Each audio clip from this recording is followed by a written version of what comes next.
E vamos também continuar nesta vibração de amor pelo nosso palestrante da noite, o nosso querido Peter Roman, com a palestra O Ponto Deus.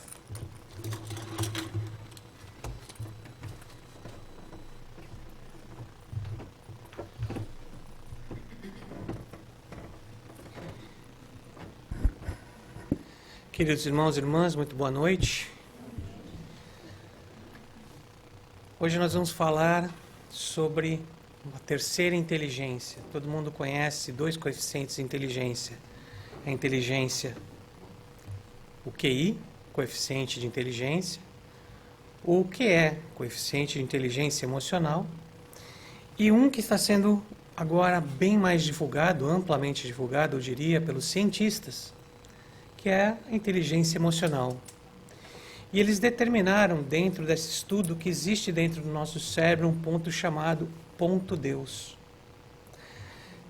Não sei se todos aqui já tiveram presentes nas palestras do nosso irmão Luiz Lima, que fala muito da parte de biologia, fala muito da parte cerebral. Eu lembro como se fosse hoje, já faz tempo, mas eu lembro como se fosse hoje, que ele falou que na caminhada dos neurônios, quando eles trabalham e criam uma sinapse, ou seja, eles criam uma informação na nossa cabeça, eles têm que apontar para baixo.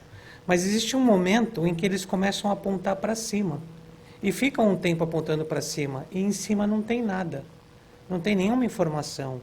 Então, os cientistas não sabiam por que eles ficavam, o que eles captariam apontando as terminais deles para cima. E se chegou, lógico, a várias conclusões. E a gente está chegando cada vez mais perto do fato que já foi descrito há muito tempo atrás por Kardec, que se algum dia a ciência provar alguma coisa do espiritismo que seja falsa, fiquem com a ciência. Mas o que nós estamos vendo é exatamente o contrário, que a ciência cada vez mais prova o que o espiritismo fala. A ponto de, hoje em dia, a Dana Zohar, que é a cientista que lidera essa pesquisa, está dando palestra para empresário sobre inteligência espiritual.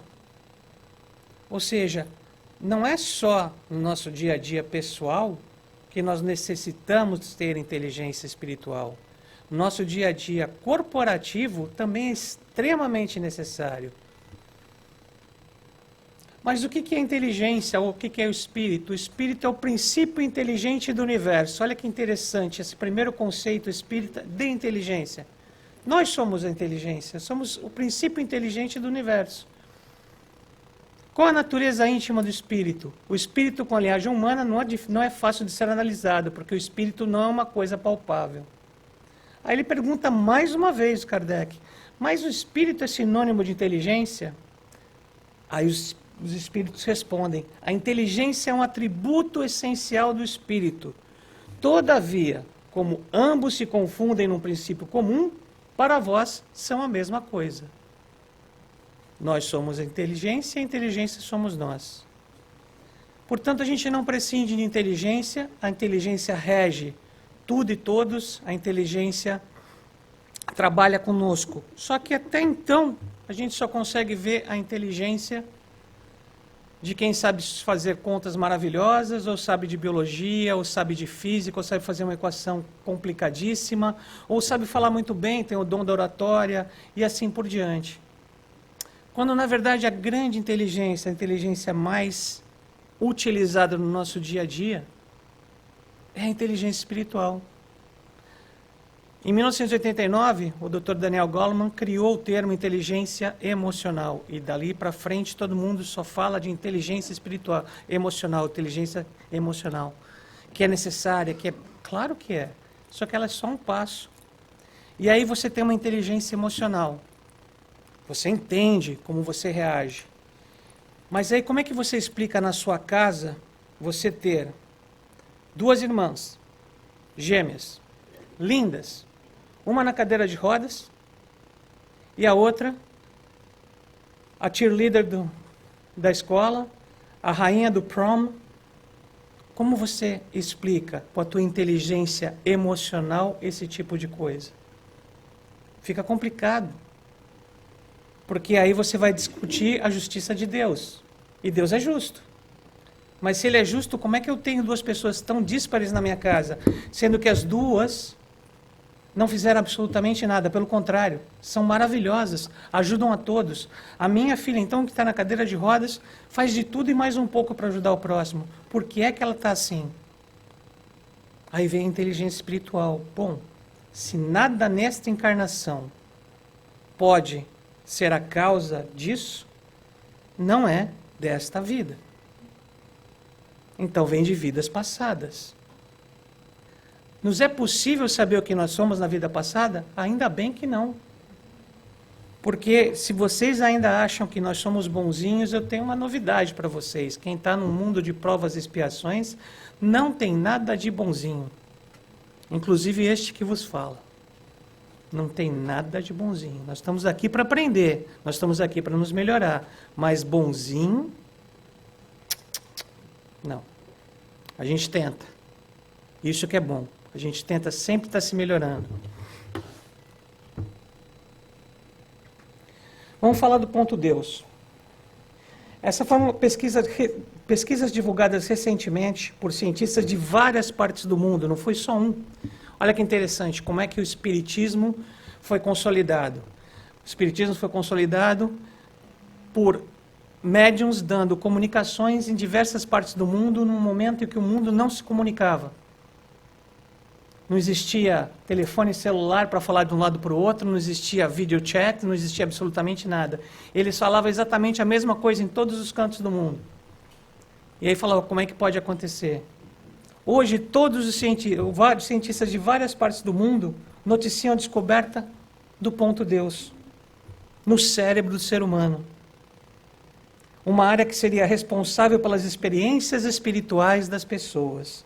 Quem está na frente disso é a doutora Dara Zohar, formada em Física pela Universidade de Harvard, com pós-graduação em Massachusetts, no MIT, e que atualmente leciona em Oxford, na Inglaterra. Tá bom de referência para referendar o que ela está falando? Mas o que é esse ponto Deus? É uma área nos nossos lobos temporais que nos faz buscar significado e valor para a nossa vida. Por que eu estou aqui? O que eu estou fazendo? Qual é o meu objetivo? A gente não está de passagem, mas e aí? E disso para qual é a minha parte neste todo? Ligado à experiência espiritual, é um tipo de organização neural dos nossos neurônios que permite ao homem realizar um pensamento criativo, capaz de insights, formulador e revogador de regras. Por quê? Porque se nós vivêssemos até hoje com as regras do homem da caverna, muitos de nós não estariam aqui. Principalmente os mais velhos. Porque antigamente não teria utilização, seria colocado de lado mais rápido.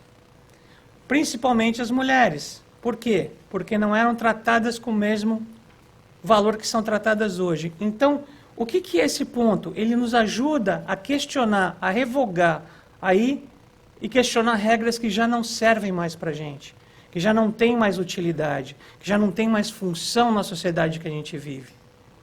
Ah, Peter, você está falando de inteligência emocional. Não, estou falando de um ponto a mais. Muitas vezes, para você revogar uma regra, pensa na época, na Idade Média, quem eram os revogadores de regras? Como é que eles eram chamados pela Igreja Católica? Bruxos e bruxas. Porque simplesmente eles foram contra uma coisa que era dita e que não podia ser mudada. A terra é reta. Se você chegar no final da reta, você cai. E assim por diante. Eles revogaram as informações da época. E nós temos revogadores de informações que pagam o preço.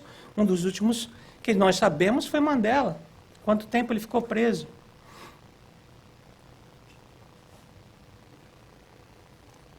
A busca do sentido é a principal motivação do homem.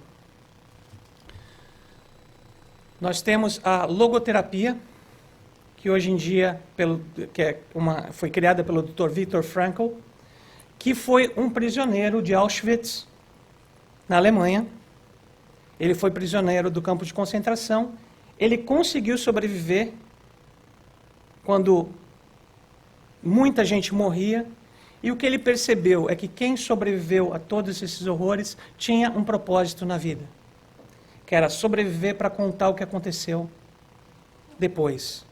E aí ele começou a criar uma terapia que se chamava logoterapia, que é o propósito da vida. Então, a busca de sentido, de propósito na nossa vida é a motivação principal do homem. E a inteligência espiritual é uma terceira inteligência que nos coloca nossos atos e experiências num contexto mais amplo de sentido e de valor, tornando esse contexto e esses sentidos mais expressivos, mais efetivos na nossa vida. O que significa isso? Nós estamos sentados aqui, nós estamos ouvindo, nós estamos nos questionando ou nós estamos só ouvindo? Nós estamos checando dentro dos nossos valores, dentro da nossa vivência, se isso tem um eco ou simplesmente são palavras que chegam a nós e passam. Nós temos essa opção o tempo todo. Prestar atenção, estar focado, estar aqui, estar agora, ou estar em qualquer outro lugar. A nossa cabeça pode estar divagando. Ter alto coeficiente espiritual implica em ser capaz de usar o espiritual para ter uma vida mais rica, mais cheia de sentido, adequado senso de finalidade e direção pessoal. Quem não gostaria, né? Dentro de tudo que a gente faz, quem não gostaria de ter uma vida mais rica e mais cheia de sentido? E muito chique, né? Adequado senso de finalidade. Basicamente para onde você está indo? O que você está fazendo? Que direção você está indo? É a direção certa? Ou você só está reagindo? Gente, presta atenção. Nós somos invadidos por 11 milhões de bits de informação a cada segundo. Desses 11 milhões de bits de informação, a gente consegue aprender 40. 10 milhões, 999 mil, e aí faz a conta que eu não vou fazer, 960, são absorvidos pelos nossos sentidos, ou a nossa inteligência emocional, ou o nosso cérebro emocional chamado límbico. O que quer dizer? Que a gente mais reage do que proage. Porque é tanta informação que a gente mais reage, a gente mais cria atalhos para ouvir, ter essa informação e reagir. O que significa isso com relação ao coeficiente espiritual? Que se eu não prestar atenção no que está acontecendo na minha frente, eu vou reagir. E aí eu posso deixar passar uma oportunidade de ajudar o próximo. Eu posso deixar passar uma oportunidade de também me ajudar. Eu posso deixar passar toda aquela palestra de ontem que eu ouvi no centro, porque eu não estou prestando mais atenção, eu não estou mais focado, eu não estou mais me dirigindo a minha atenção para o que deve ser feito. O coeficiente espiritual aumenta os nossos horizontes e nos torna mais criativos, é uma inteligência que nos impulsiona. O homem inteligente, segundo o padrão de Jesus, é aquele que, sendo grande, sabe apequenar-se para ajudar os que caminham em subnível, consagrando-se ao bem dos outros para que os outros lhe partilhem a ascensão para Deus. O que a gente tem como referência, né? Vamos usar o que os homens gostam muito de falar, de futebol. Ah, você vai jogar com um time pequeno, você tem que trazer o time pequeno para você, porque se você jogar no nível dele, você joga pior. Essa é uma outra visão. Não é que você joga pior, você tem que chegar no nível dele para ele poder querer vir com você. Porque a diferença é tanta que se ele olhar para você aqui em cima, se vocês me olham aqui em cima, é uma coisa interessante. Um tablado desse pode representar muita coisa na cabeça das pessoas. Quando, na verdade, somos todos estudantes da doutrina. Eu e vocês. Então, não tem nenhuma diferença, mas o tablado faz a diferença. O que é o tablado moral? Ah, essa pessoa está lá em cima. Ah, essa pessoa é palestrante. Ah, essa pessoa é doutor. Ah, essa pessoa é isso. Ah, essa pessoa é aquilo. Se essa pessoa não descer até você, você acha que é muito difícil chegar até ela. Então, o que ele está dizendo? Não, um time pequeno, você joga no nível do time que está jogando e traz, de pouco em pouco, ele até o seu nível. Então, não é ele que tem que se adaptar, é você que tem que ajudá-lo a se adaptar. É você que tem que ajudar, dar uma força para que ele suba. E lembre-se, e vamos sempre nos lembrar, outra grande dica do Espiritismo. O que quer dizer que assim seja? Quer dizer que você vai tentar até o fim da vida modificar a pessoa? Se a pessoa não está num momento que ela pode ser modificada, que assim seja. Pode ser que amanhã, depois, daqui a uma semana, daqui a 10 dias, daqui a um ano, ela esteja em condições. E aí nós vamos conversar de novo. Então é simplesmente o fato de entender que as pessoas estão em níveis diferentes de entendimento e que por isso mesmo, muitas vezes a nossa conversa dá certo, muitas vezes não dá. Nós não temos o poder de modificar ninguém a não ser nós mesmos. E mesmo esse poder, muitas vezes, nós não exercemos. Nós preferimos deixar à mercê dos ventos.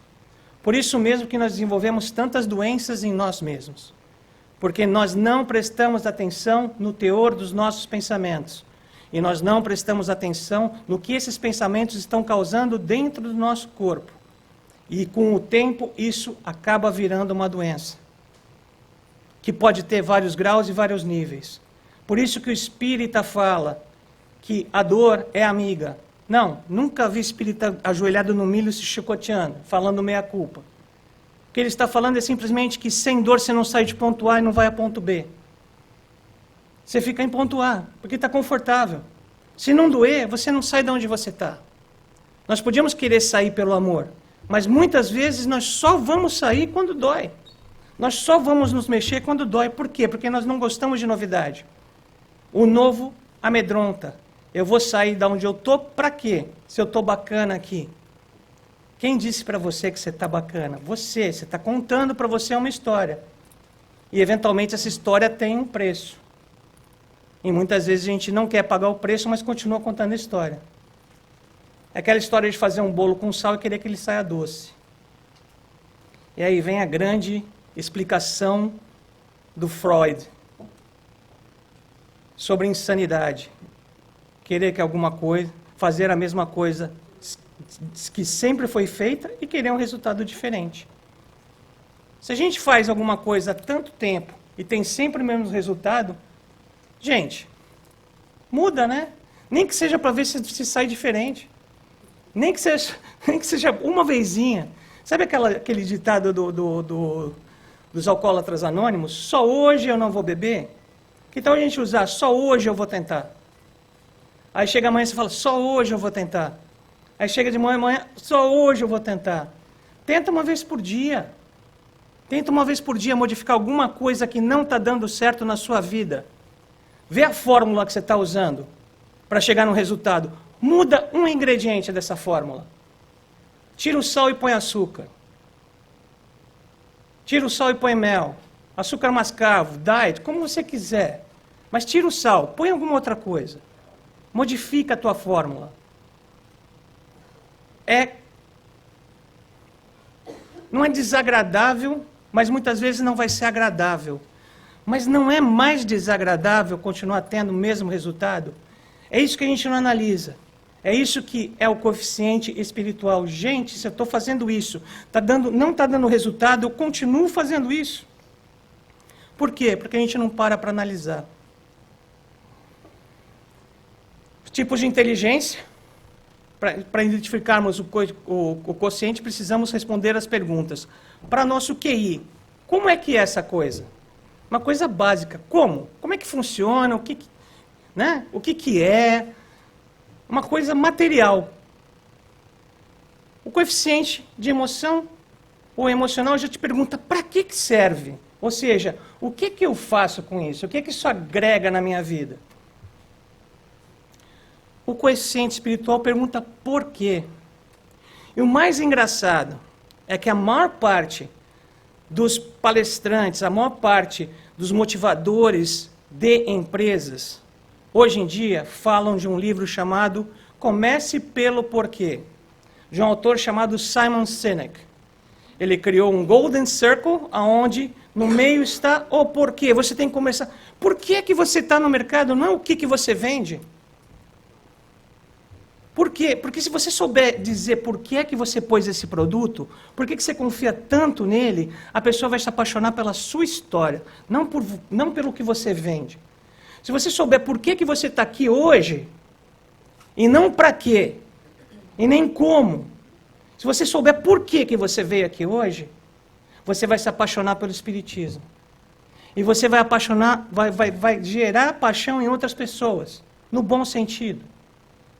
Porque você sabe o que é que tem para você, o porquê você decidiu sair da sua casa numa segunda-feira com esse solzinho de fritar ovo na calçada para vir aqui. É o porquê. O que interessa para a gente é o porquê das coisas. Quando você falar de alguma coisa, entenda o porquê. Por que é que eu fui fazer isso? Por que é que eu sou assim? Por quê? Eu acho que esclarece tudo. Eu podia parar aqui e a palestra estava dada, gente. Sinceramente. Coeficiente espiritual. Por que isso acontece? Por que eu quero fazer isso? Por quê? Se a gente for honesto, as perguntas, as respostas saem, elas são extremamente positivas. Mas olha só, de novo, a ciência chegando perto do Espiritismo. Hoje em dia se ensina, hoje em dia é um must. Quem ensina isso dentro das empresas, como a gente brinca, está bonito. Porque o empresário fala, nunca vi isso na minha vida. Já, você só não prestou atenção. Nós sabemos que a gente tem que se explicar os porquês da vida. Só que a gente não sabe que a pessoa compra o porquê. Eu não estou falando de compra, eu vou dar dinheiro para você.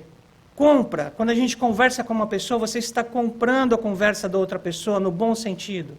Quando você fala de espiritismo, a pessoa está entendendo, ela está comprando a tua informação no bom sentido. Por quê? Porque você explica exatamente what's there que tem para ela, o que tem para você. Por que eu estou falando disso? As pessoas mais duras, muitas vezes, são as mais fáceis de falar, porque é o mesmo sentido. Você chega num ponto de tanta dor que você está apto a ouvir tudo. Quem aqui chegou na casa espírita pela primeira vez e falou, gente, só passei aqui para dizer que minha vida está ótima? Quem aqui chegou na casa espírita falando, puxa vida, está complicado, eu preciso de ajuda? Não precisa levantar a mão. Mas só pensa. Por quê? Porque eu já tentei de tudo. Por quê? Porque me falaram da casa espírita. Por quê? Não sei, mas eu acho que porque de repente pode ter alguma coisa que seja espiritual. Não sei essa coisa, eu quero entender um pouco mais. Tá, isso é porque eu quero entender um pouco mais. Só que vocês se lembram disso? Vocês ainda seguem isso? Gente, não é puxão de orelha, não. É para todo mundo. A gente ainda segue isso ou foi só na hora da dor? Porque se foi só na hora da dor, olha só, vai doer de novo. Né? Porque a gente não sarou, a gente não curou a raiz. Se a gente não curou a raiz, ela volta. Por que a gente está aqui? A gente veio para estudar, a gente está estudando. A gente está prestando atenção nas coisas, a gente está sendo um pouquinho mais. Só hoje eu vou prestar atenção, só hoje eu vou perguntar por quê. A gente está fazendo isso? Se não está, vamos fazer, porque a vida melhora. E é para a gente, não é para os outros, é porque melhora para a gente. Propósito de vida. A inteligência espiritual permite perguntar se quero ver, gostar, presentear, criar diversidades, divulgar, etc. Se quero trabalhar nos limites da situação proposta pelo meu QI ou pelo meu QE. Eu quero trabalhar com isso que está sendo proposto para mim ou eu quero modificar essa situação? Eu me conformo com o que está acontecendo para mim. Por quê? Eu quero mudar? Por quê? Eu quero fazer diferente? Por quê? Porque sim. Existia um seriado, trabalhei na TV Cultura em São Paulo, existia um seriado do Mundo da Lua. Não, desculpa, Rá-Tim-Bum. O Zequinha falava, ficava perguntando, por quê? Chegou uma hora que ninguém aguentava mais ouvir ele falar, por quê? Falava, por que sim, Zequinha? E aí entrava um quadro, porque sim não é resposta. É exatamente isso. É esse quadrinho, porque sim não é resposta. Sempre vai ter um porquê. Sempre vai ter uma razão para a gente aprender. Então não vamos nos contentar com o porquê sim. Vamos tentar buscar de verdade o porquê das respostas que a gente tem que ter. A inteligência espiritual dá finalidade última para o conhecimento de uma realidade, e é o reconhecimento de nossas possibilidades mais altas de como utilizar uma informação ou objeto a serviço de uma boa relação com as pessoas, meio ambiente, espiritualidade, etc. A gente tem visto muito isso, né? A gente tem visto muito isso, inclusive nas empresas, buscando se relacionar com o meio ambiente, com ações ecológicas, com ações humanas, para agregar valor às suas marcas. Mas a gente agrega valor à nossa pessoa? Ou a gente só pensa em agregar valor à marca que a gente trabalha? Porque, gente, Caravana do Amor, todos os trabalhos que acontecem dentro de um centro espírita, todos os trabalhos que podem ser feitos, que não seja num centro espírita, numa igreja, ajudar. Quantos trabalhos voluntários podem ser feitos? Gente, Second Harvest Food Bank.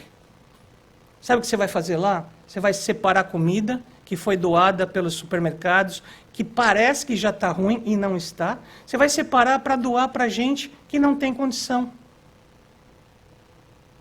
Quanto tempo a gente separa da nossa vida? Não estou falando do nosso dia, nem da nossa semana, nem do nosso mês. Mas quanto tempo a gente separa da nossa vida para fazer esse tipo de coisa? Quanto tempo a gente separa da nossa vida para ter uma boa relação com as pessoas? E agora eu vou pegar um pouquinho mais duro. Quanto tempo a gente separa da nossa vida para ter uma relação boa com as pessoas que estão dentro da nossa casa? Tem que separar, gente. Parece brincadeira? Não, tem que separar. Tem que parar e conversar. Porque senão vira monotonia, porque senão vira...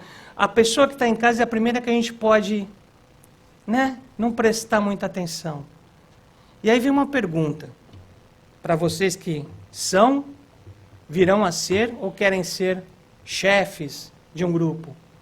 O que te faz pensar que você pode liderar 15, 20, 30, 100 pessoas se você não consegue lidar com 4 dentro da sua casa? Como é que faz? Se a gente não consegue se dar bem com mãe, pai e irmão, e sempre tem briga, como é que é? Qual é o esforço que a gente está fazendo? Ah, mas são eles. Em geral, são eles. Em geral, não somos nós. Tranquilo que não somos nós. Mas nós somos espíritas e temos inteligência espiritual, né? Então, se você está passando por uma prova, quer dizer que você tem alguma coisa a aprender com ela e não sofrer. A gente tem 2 chances, né? Reclamar, reclamar, reclamar, não vai resolver nada. Ou aprender. E aí é resolver alguma coisa. Em geral, quando você aprende com uma prova, ela não volta para você. Quando você não aprende com uma prova, ela volta. Só que como o professor é muito mais inteligente que qualquer um de nós, a prova não volta com a mesma cara. Alguém aqui nunca casou pela 2ª vez ou 3ª vez e parece que a história se repete, o filme está passando de novo, só que a cara da pessoa mudou? Então, não era um problema do seu esposo ou da sua esposa, era seu. Absolutamente seu, porque a prova se repete over and over. Então, é com você, não é com o outro. Mas a gente custa a acreditar que é para a gente resolver esse problema. E aí a gente vai ter, como diz o Dr. Alberto, algumas encrencas espirituais do nosso lado. Porque também tem uma coisa, toda vez que a nossa vibração cai, a gente fica mais fácil de se comunicar com quem? Com o espírito do Dr. Bezerra de Menezes, com o Emmanuel, ou com os espíritos inferiores? Pois é. Então depende da gente. Depende de frequência, depende de cuidado com o que a gente pensa. Estamos encarregados de preparar o reino de Deus anunciado por Jesus, e por isso é necessário que ninguém possa interpretar a lei de Deus ao sabor de suas paixões, nem falsear uma lei que é toda amor e caridade. Gente, hoje eu ouvi um fato sendo divulgado na internet, e que, eventualmente, porque está na internet, é certo, né? Está na internet, é verdade, né? Gente, mas Outras pessoas falaram que eu conheço e que são fidedignas. Então está certo, né? Não está certo enquanto você não for buscar você e souber você se está certo ou não.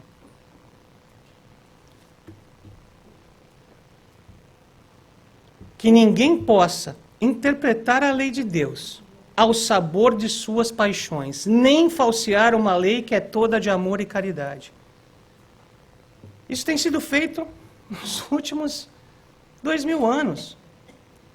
Você pega uma passagem da Bíblia, você pega uma passagem do Evangelho, você interpreta da forma que você quer e pronto, essa é a minha verdade, e é assim que é. Ainda mais nesse país aqui, né? Porque eu estou na igreja pentecostal. Aí eu não gostei, e como é um país de liberdade de religião, eu vou formar a igreja pentecostal do Peter. Aí eu não gostei, aí eu vou formar a igreja pentecostal das pessoas que não gostam da igreja do Peter. Aí eu não gostei, eu vou sair e formar a igreja pentecostal da mulher que não gosta da igreja que... Tem 300, e cada uma dessas igrejas, cada uma dessas religiões vai ter uma leitura diferente da lei de Deus. Eu estou dizendo que elas são boas ou ruins? Não, não estou dizendo. Só estou dizendo que o importante é não falsear, é não dizer, não usar ao seu prazer, à sua comodidade, uma lei que foi escrita como uma regra geral. Preste atenção. Como é que você pode dar amor para uma pessoa se você não ama você mesmo? Que tipo de cheque sem fundo você está passando? Né? No banco das emoções, você passa um cheque de $1.500 de amor e você tem menos 300 mil. Esse cheque faz o quê?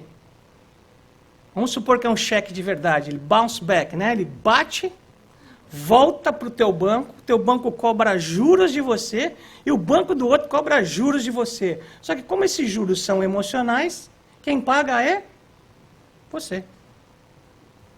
E aí, como é que faz? Faz o quê? Como é que a gente trabalha com essas emoções? Como é que a gente trabalha com essa informação dentro da gente? Por que eu estou dando uma coisa que eu não tenho? Por que eu não tenho essa coisa? E aí sim, como é que eu vou resolver isso? Mas por quê? Por quê? Como desenvolver a inteligência espiritual? Segundo a doutora Dana Zohar. Mas tem muito a ver com o espiritismo, já digo já. 10 qualidades comuns às pessoas espiritualmente inteligentes. Praticam e estimulam o autoconhecimento profundo. Se alguém nunca ouviu a palavra autoconhecimento em uma palestra espírita, levanta a mão. Se levantar, eu corto. Juro por Deus. Você não ouviu, você está dormindo. Toda palestra espírita fala de autoconhecimento, gente. Porque se você não se conhecer, como é que você vai conhecer o outro? Se você não olhar para dentro e não reconhecer as suas falhas, como é que você vai se melhorar? Eu posso passar uma vida falando com você que você tem problema. Se você não acha que você tem problema, ponto, você não tem. Não tem. Eu estou pregando no deserto. Não está acontecendo nada. São conduzidas por valores humanos, são idealistas e creem na vida. Positivismo não é uma qualidade do espiritismo, né? Acreditar que a vida pode ser melhor, acreditar que a gente pode melhorar, acreditar que a gente pode seguir por um futuro mais alegre. Tem capacidade de encarar os desafios e utilizar a adversidade a seu favor. Acabamos de falar, a dor é amiga. A dor ensina. Quando a gente cai doente, basicamente é um presta atenção. Presta atenção no que você está fazendo. Estou te dando um tempinho, estou te dando um time out, você ficar aí na cama. Não vai ficar maravilhoso, porque senão você não ia pensar. Mas você vai ficar aí na cama e você tem um tempinho para pensar o que você está fazendo que não está legal. Que te causou isso aí. Ah, não deu certo. Você toma outro time out. De mais tempo. Não deu certo, você toma mais um. Não deu certo. E a coisa vai ficar, o time-out vai aumentando e o problema também. Então, ter capacidade de encarar os desafios, perguntando por que isso está acontecendo comigo. E não perguntando por que não está acontecendo com o outro, que é o que em geral a gente pergunta, né? Quando a gente usa a palavra karma, em geral, é negativo. Ah, é meu karma, porque depois você esgotou, não pode ser Deus. Não pode ser a minha esposa, não pode ser minha sogra, não pode ser o vizinho, não pode ser ninguém. Então é o karma, né? Gente, karma nada mais é que a relação de causa e efeito. Fez, aconteceu. E o que em geral a gente tenta fazer com as doenças? Resolver o efeito e não cair para a causa. O que acontece? Ela volta. Ela está lá, você não mexeu nela, ela volta. O que a indústria farmacêutica faz de melhor? Curar o efeito. E não buscar a causa. E aí a gente se entope de remédio. É claro, porque se a gente tomar um remédio hoje e nunca mais tiver a doença, o que acontece com a empresa? Pois é. Vai fazer, sei lá, meditação transcendental. Mas não vai mais vender remédio, não tem por onde. São holísticas, têm uma visão do todo integrado e a percepção da unidade. Ou seja, apesar de perceber que nós todos estamos integrados um ao outro, nós somos únicos. Nós temos as nossas qualidades. E são essas qualidades que a gente tem que utilizar para crescer. Mas nunca deixando de entender que a gente tem uma relação com o todo. A nossa atitude tem a ver com a atitude do próximo. E a melhor imagem que eu faço disso foi um conto que uma das freiras da Madre Teresa chegou para ela e falou: Madre, às vezes eu me sinto muito cansada de ver tudo isso acontecendo e me sentir tão impotente. Eu me sinto como uma gota no oceano. E ela falou para essa freira: mas minha filha, o oceano é feito de gotas. Se tirarem todas as gotas do oceano, não existe mais oceano. Basicamente ela falou: faz sua parte. Não importa se você é pequeno, faz a sua parte. Não olha para a parte do outro. A parte do outro faz o outro. A sua, o todo, se você deixar de pingar, vai faltar aquela gota. Todos nós podemos colaborar. Se a gente deixa de pingar, essa gota está faltando. Essa gota que sai de dentro da gente está faltando. Celebram a diversidade como fonte de beleza e aprendizado. Todas as ideias são bem-vindas, contanto que a gente consiga passar pelo crivo da ciência, passar pelo crivo da moral, passar pelo crivo das coisas que nós conhecemos como certas, correto? Mas a diversidade não, nós somos contra a diversidade, não somos contra ideias diferentes. Tem independência de pensamento e comportamento, ou seja, não é Maria vai com as outras. A gente brinca, mas uma das necessidades do ser humano é pertencer. E para pertencer, muitas vezes a gente abre mão do que a gente acha. Para pertencer a um grupo, a gente começa a fazer coisas que nós não achamos boas, mas aquele grupo é legal e eu quero pertencer a ele, então eu vou fazer isso. E passa um tempo na nossa vida até que a gente fale: não quero mais. Vou falar do meu exemplo, tá? Que não precisa ser para vocês, de jeito nenhum. Não é nenhuma crítica, absolutamente. Mas o brasileiro tem a mania de falar assim: poxa, você vai na festa? Ah, eu vou, o que vai rolar? Ah, vai ter bebida pra caramba, vai ter... Quer dizer, então, a festa não é legal se não tiver bebida pra caramba. A festa, ela já não ficou legal, ele já colocou como condição, mas ele não percebeu, não é uma coisa que ele vai falar: não, eu estou indo para encher a cara, mas ele colocou como condição. E é isso que é complicado, porque você não ouve o que você fala, e como nós somos seres que trabalham subconscientemente, essa informação vai ficando, e você vai replicando ela. Você não pergunta o porquê, você fica com o quê. E a gente vai vivendo o quê. E aí nós somos, como diz o doutor Alírio Cerqueira, teres humanos. Nós não somos seres humanos. Nós vivemos para ter, e não para ser. Perguntam sempre por quê e para quê. São agentes de transformação. Tem capacidade de colocar as coisas e os temas num contexto mais amplo. Muitas vezes a pessoa chega com uma colocação para você e você consegue ver mais além do que aquilo que ela está colocando. Porque muitas vezes a pessoa nem sabe o que ela está te falando. Ela está querendo desabafar. Mas você consegue ver uma coisa que ela ainda não viu. E você às vezes consegue entregar um pensamento que ela ainda não teve. Tem espontaneidade de gestos e atitudes, são equilibradas emocionalmente. Bom, isso eu já não sei muito. Essa última parte vai ficar, né, para a gente tentar até o final da encarnação chegar lá. Nosso equilíbrio emocional, ele é muito variável e tem muito a ver com a nosso dia a dia, tem muito a ver com o nosso entendimento da vida. Mas isso é digamos, ele está colocando que são as qualidades comuns às pessoas espiritualmente inteligentes. E nós não conseguimos ser 24 horas do dia, o tempo todo a mesma coisa. Nós variamos. Lembra, 65 mil pensamentos, não dá para controlar todos. Mas se der para controlar alguns, você já vai fazer uma diferença enorme na sua vida. São sensíveis, fraternas e compassivas. Sensíveis, fraternas e compassivas. A gente consegue ver a dor do irmão e se doer por isso, basicamente. Nós achamos, na nossa vida, que a vida deve ser assim, né? Linear. Para minha vida ser boa, a minha vida tem que ser assim, standard, linear. Porque aí eu não vou ter nenhuma surpresa, eu não vou ter nada, eu vou passar uma vida ótima. Dá uma olhadinha nesse vídeo. Fecha a luz para mim, lá, por favor. When we die, our lifeline does this.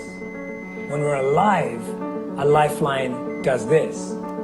Notice how that connects with our real experience of life. Life is full of ups and downs. It means you're alive. Twists and turns. Love and loss.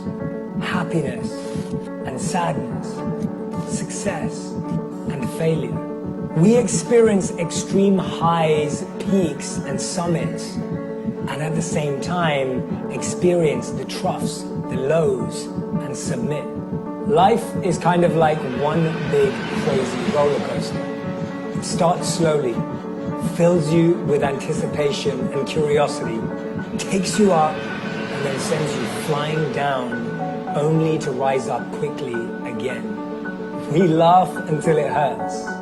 We cry inside a little. Experience a few moments where we wanted to stop and hope it's all over, but it just keeps going. We somehow think that success is linear, an upward line. There is literally no case study for that. Everyone we admire has ups and downs. Your body mostly replaces itself every 7 to 15 years. The organs that work the hardest have the fastest changeover. You get a whole new skin every 2 to 4 weeks. Your red blood cells last less than half a year. And your liver renews itself at least once every couple of years. The universe is always changing. We are always changing. But we want to remain the same. We settle for security, not recognizing that a flat lifeline means we're dead. Real life is ups and downs. Death looks like this.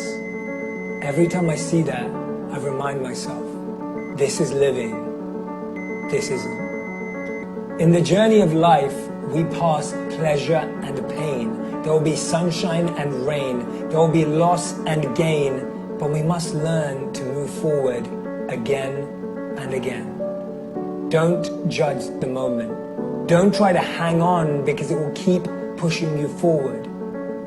And remember, this morning if you're healthy, you're happier than the 1 million people that will not survive this week. If there's food in your fridge, shoes on your feet, clothes on your body, a bed to sleep on, and a roof over your head, you're richer than 75% of people in the world. And if you have a bank account, money in your wallet or a purse, or coins in a jar, you're in the top 8% of the world's wealthiest. We cannot avoid the ups and downs, but we can change the way we see them. Because as Wayne Dyer said, when we change the way we look at things, the things we look at change.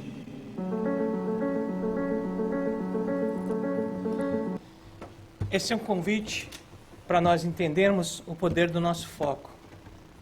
Nós precisamos de um padrão de comparação, mas nós, em geral, usamos o nosso padrão de comparação com uma pessoa que está melhor do que a gente.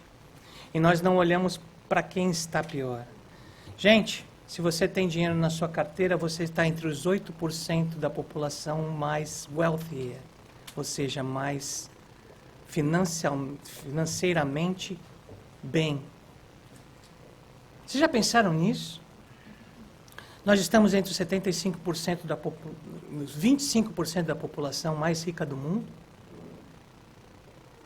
Nós temos riquezas materiais, mas nos falta a riqueza moral.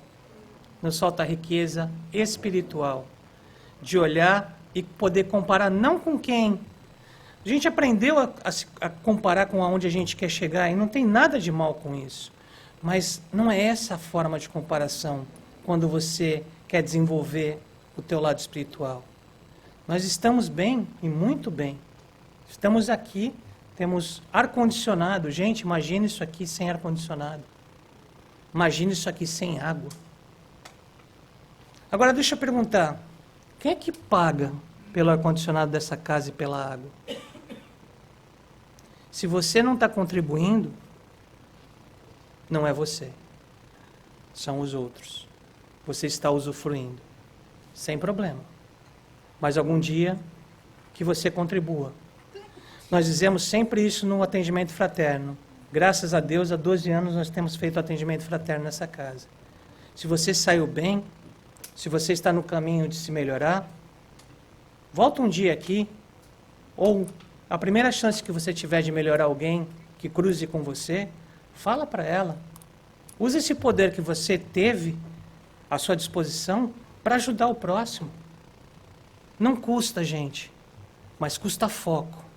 Porque todas as vezes que a gente foca no negativo, tudo que a gente vê na nossa frente é negativo. Todas as vezes que a gente foca no positivo, nas oportunidades que a gente tem de melhorar, tudo que a gente vê são essas oportunidades. Por quê? Porque o nosso cérebro é uma máquina de receber ordem. Toda vez que nós pensamos alguma coisa, nós estamos dando uma ordem para o nosso cérebro. Então vamos dar ordens mais saudáveis, vamos dar ordens mais positivas, vamos melhorar a qualidade das ordens que nós damos para o nosso cérebro. Não basta saber como é uma coisa, não basta ter emoções sobre essa coisa. É preciso perguntar por quê e tornar essa coisa socialmente útil. Não basta só conhecer o Espiritismo, não basta se sentir melhor com isso. É preciso utilizar o conhecimento para propagar a educação, saúde, proteção ao meio ambiente e, principalmente, desenvolver a fraternidade, caridade, que ajude nossos irmãos em suas caminhadas. Nós, cada um de nós, tem essa capacidade. Cada um de nós, eu te garanto que vai se sentir extremamente bem ao fazer isso. Mas nós precisamos mudar o nosso foco. Nós precisamos olhar para isso de uma outra forma. Senão, é mais um dia, é mais um mês e é mais um ano que se passa. Em verdade, o homem inteligente não é aquele que calcula, mas sim o que transfunde o próprio raciocínio em emoção para compreender a vida e sublimá-la. O próprio raciocínio em emoção. Se você muda o seu raciocínio, você está mudando o seu QI. Você está indo para a emoção, você está indo para o seu QE. E você sublima no seu QS. Você está na razão, na inteligência. Você transfunde em emoção, vai para coeficiente emocional. E você sublima no coeficiente espiritual. Gente, nós podemos. A gente tem que tentar. Muito obrigado.